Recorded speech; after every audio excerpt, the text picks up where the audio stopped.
எல்லாருக்கும் வணக்கங்க. எல்லாருக்கும் குட் மார்னிங், காலை வணக்கங்க.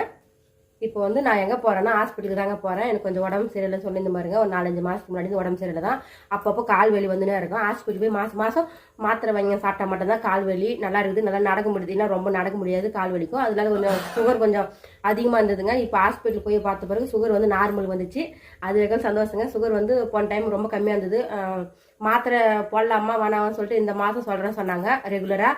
அதனால் வந்து நான் வந்து ஒரு 10-15 வருஷத்துக்கு முன்னாடிலாம் மாத்திரை ரொம்ப சாப்பிட மாட்டேன். ஹாஸ்பிட்டலுக்கு அடிக்கடி போக மாட்டேன்.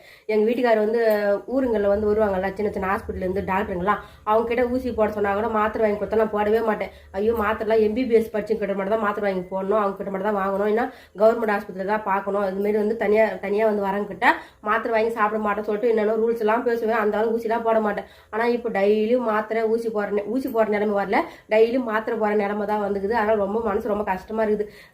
நம்ம வந்து யாயா கூட இருந்துலாங்க, இந்த மருந்து மாத்திரை இல்லாத இருந்தால் போதுங்க. அதான் என்னை பொறுத்துக்கிறோம். நீங்கள் என்ன நினைக்கிறீங்கன்னு சொல்லிட்டு கமெண்ட் பண்ணுங்க. பாய்ங்க.